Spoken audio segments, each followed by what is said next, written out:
সময়। এই সময় শব্দটা প্রতিটি মানুষের জীবনে খুবই গুরুত্বপূর্ণ।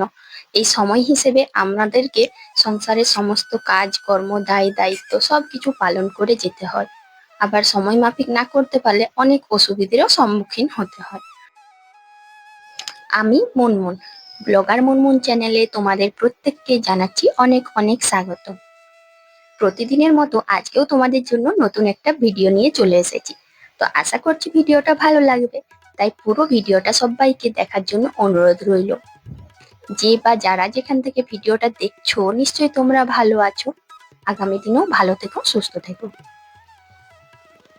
ভিডিও শুরু করার আগে বড়দের জানাই প্রণাম, ছোটদের জন্য রইল অনেক ভালোবাসা। তো চলো আর বেশি সময় নষ্ট না করে ভিডিওটা শুরু করি। এই যে সময়ের কথা তোমাদের সাথে শেয়ার করছিলাম। সত্যি বলতে কি বলতো, মানুষের জীবনে ভালো মন্দ যাই হোক না কেন, মানে সময় মতো আমাদেরকে চলে যেতে হয়। আর এটাই হচ্ছে সংসারের নিয়ম, সময়ের সাথে আমাদেরকে সব মিলিয়ে নিতে হয়। তো দেখো, সময় মাফিক চলতে গিয়ে প্রতিদিন তো তাড়াতাড়ি উঠলো, আমরা মানুষ। তো আমাদের রক্ত মাংসের শরীর, কোনোদিন দেরিতে কোনোদিন তাড়াতাড়ি, এগুলো তো নিয়মের বাইরে একটু আধটু হতেই পারে। আর সেই নিয়ম মাফিক হিসেবে আজ কিন্তু আমারও উঠতে দেরি হয়েছে। উঠতে দেরির কারণটা হয়তো তোমাদেরকে না বললেও হবে।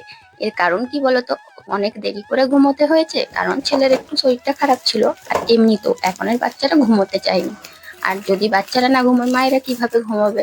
তাছাড়া সংসারের সমস্ত কাজকর্ম করে যদি অত রাত্রিতে ঘুমোয়, একদিন দুদিন কিন্তু খুব দেরি হয়ে যায়। আর খুব দেরি হয়ে গেলে তখন সমস্যা হয় কাজ বাজ নিয়ে। কিন্তু যদি দেরি করেও ঘুম থেকে উঠি, কোনো কারণে যদি দেরিও হয়ে যায়, কিভাবে সংসারের সমস্ত কাজ একা হাতে গুছিয়ে শেষ করতে পারি সময়ের মধ্যে, সেটাই আজ তোমাদের সাথে শেয়ার করছি। তো দেখো, তোমাদের সাথে বকবক করতে করতে আমি বিছানা তুলে নিলাম, আর ওই যে বিস্কুটটা শেষ হয়ে গেছিল। তো যেদিন দেরি হয় সেদিন সবই সমস্যা থাকে, তো বিস্কুটটা এনে করে সবাইকে চা বিস্কুট দিয়ে দিয়েছি। এখন চলে এসেছি এই আমার রান্নাঘরে। হ্যাঁ, তোমরা তো দেখেছো আমার মাটির উনুন বাইরে ছিল, তো মানে বারান্দায়, তো ওটাও রান্নাঘর আর এটাও রান্নাঘর। এই যে টেবিলটা দেখছো, এটার উল্টো সাইডে রয়েছে আমার গ্যাসটা। কিন্তু আমি গ্যাসে তো সেইভাবে রান্না করি না, তবু তো এটা রান্নাঘরে। সকালবেলায় সব থেকে বেশি জিনিসপত্র এলোমেলো হয়ে থাকে, আর মনে হয় যে সারা রাতে কোনো কিছু কাজকর্ম হয়েছে রাত্রিতে। না হলে এত চারিদিকে মানে এত জিনিস এদিক ওদিক এলোমেলো হয়ে থাকে সকালবেলায়, তাই সব কিছু নতুন করে গুছাতে হয়। আর আমার ঘরে এই টেবিলটাই সব থেকে বেশি উপদ্রব চলে। এই যে টেবিলটার উপরে বাসন ধুয়ে বাসন রেখেছিলাম, এদিক ওদিকে যা জিনিসপত্র হয় টুকটাক ওই যে হাতের সামনে টেবিলটা পাই, এখানেই সবাই রেখে দেয়। আমি হয়তো এতটা রাখি না, কিন্তু পরিবারে তো আরো 4 জন রয়েছে, তো তারা সবাই এদিক ওদিক রেখে দেয়, কিন্তু সকালে আমাকেই গুছিয়ে রাখতে হয়। এই যে মায়ের পানটা তোমরা দেখতে পেলে, পানগুলো জল কাপড় দিয়ে ভেজানো রয়েছে, না হলে গরমকালে আজ পান কিনলে কালকেই শেষ হয়ে যায়।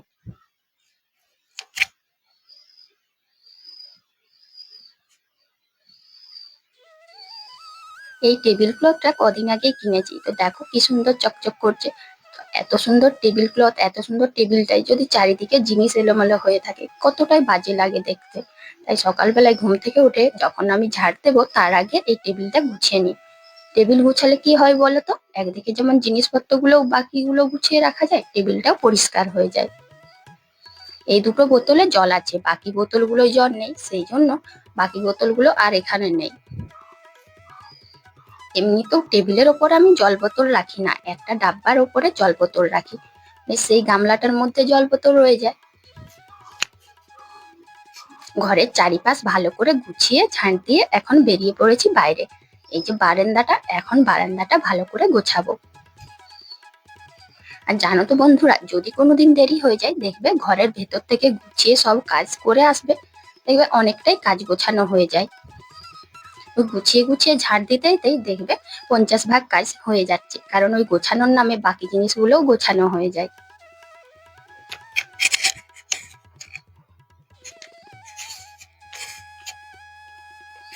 আমি যখন ঝাড় দিই তখন বাড়ির প্রত্যেকটা জায়গার জিনিসগুলো সরিয়ে তুলে ঝাড় দিই। এতে করে জিনিস যেমন গোছানো হয়, এলোমেলো থাকে না, তেমন নোংরাগুলোও চলে যায়। দেখো, আজ কিন্তু আমার ঝাড় দিতেও কিছুটা দেরি হলো, কারণ অন্যদিন যেমন ঝাড় দিই গুছিয়ে ঝাড় দিই, তবু এখানে ওখানে টুকটাক জিনিসগুলো পরে গোছাই। আজ সব জিনিসগুলো গুছিয়ে গুছিয়ে ঝাড় দিয়েছি, তাই তাড়াতাড়ি করে গোছানোর চেষ্টা করছি। কালকে রাত্রিতে এই যে লাউ খোসাগুলো, লাউ কাটা হয়েছিল, তো খোসাগুলো এখানে মা রেখেছিলেন, সেগুলো আলাদা করে তুলে দিলাম। আর ওই যে ওইদিকে ছিল বিস্কুটের প্যাকেট না চিপসের প্যাকেট, তো ওটা দিলাম উনুনের কাছে।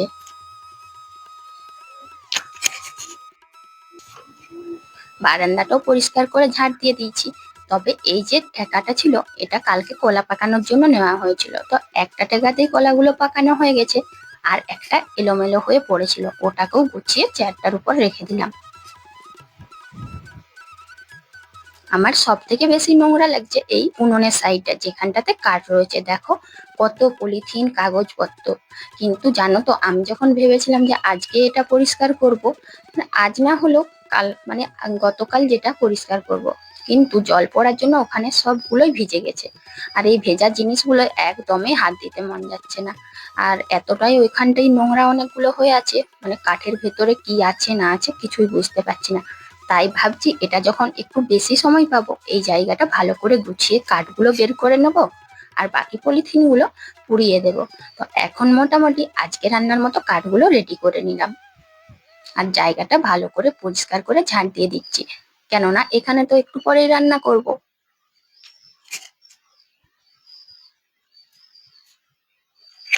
সব জায়গায় পরিষ্কার করে গুছানো হয়ে গেছে, সব জিনিসপত্র গোছানো হয়ে গেছে, বাসনও মাজা হয়ে গেছে। আর দেখো এই যে বাকি রয়েছে শুধু ঠাকুর বাসনগুলো ধুতে, আর এই কলপার থেকে উঠোনটা ঝাঁট দিতে।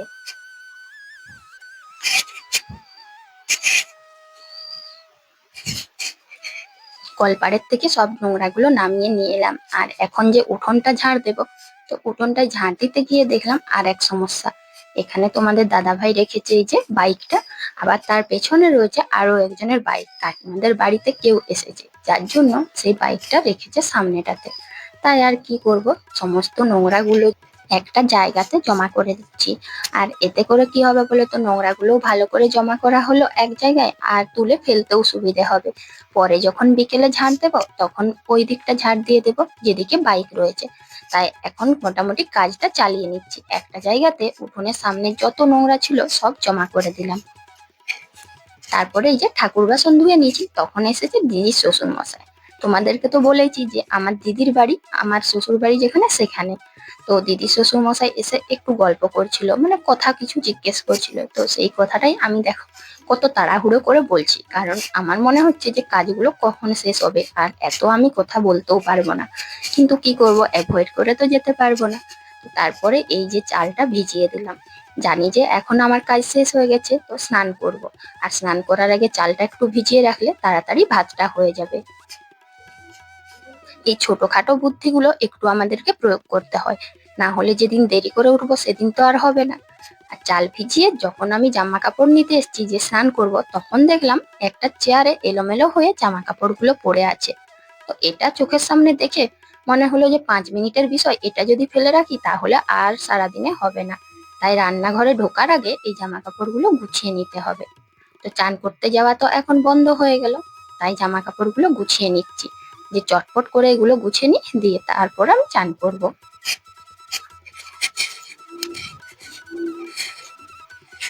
তো বন্ধুরা, তোমরা তো দেখলেই যে দেরি করে উঠলেও কিভাবে একটার পর একটা গুছিয়ে কাজগুলো তাড়াতাড়ি করা যায়। হ্যাঁ, একটু আমাদের কষ্ট হয়, কারণ যে কাজটা তোমার 2 ঘন্টা সেটা যদি আমরা 1 ঘন্টায় করি, একটু তাড়াহুড়ো দৌড়ঝাঁপের ওপরে করতে হয়। কিন্তু গুছিয়ে করলে দেখবে সব কাজগুলো সময়ের মধ্যে হয়। তো জামা কাপড় গুছাতে গিয়ে কিছু জামা কাপড় পেলাম যেটা নোংরা ছিল, গন্ধ ছিল, সেটা রেখে দিলাম, সেটা কেচে নেব। আর বাকিগুলো ভালো করে তাক দিয়ে আলনাতে রেখে দেবো।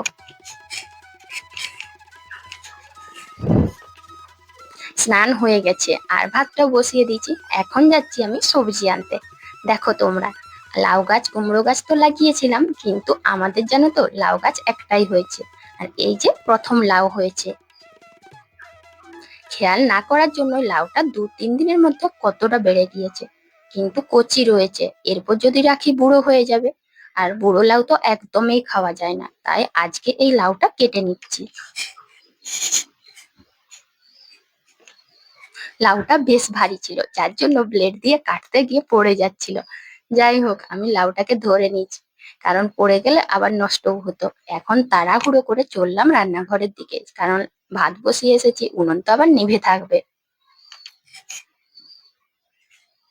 না, যেটা ভেবেছিলাম সেটা কিন্তু হয়নি, উনুনটা মোটামুটি জ্বলছে আর ভাতটাও অনেকটাই হয়ে এসেছে, আর 10-15 মিনিট হলে হয়ে যাবে, তখন কি আমার লাউটাও কাটা হয়ে যাবে।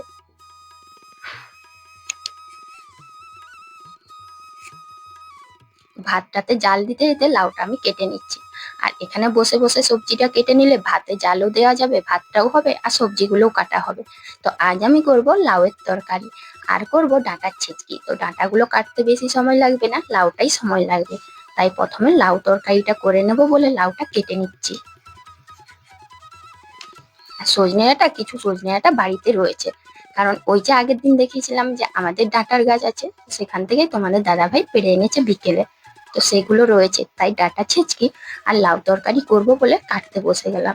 তো বন্ধুরা, এইভাবেই কিন্তু আমি দেরি করে ঘুম থেকে উঠলেও সব কাজ গুছিয়ে একা হাতে শেষ করি। তো আমার এই বুদ্ধিগুলো কেমন লাগলো আর কাজগুলো আমি কিভাবে করলাম, তো আমার ভিডিওটা তো তোমরা সবাই দেখলেই। আর যদি ভালো লাগে তাহলে অবশ্যই কিন্তু পাশে থেকো আর একটা কমেন্ট করে বলো যে কেমন লাগলো ভিডিওটা।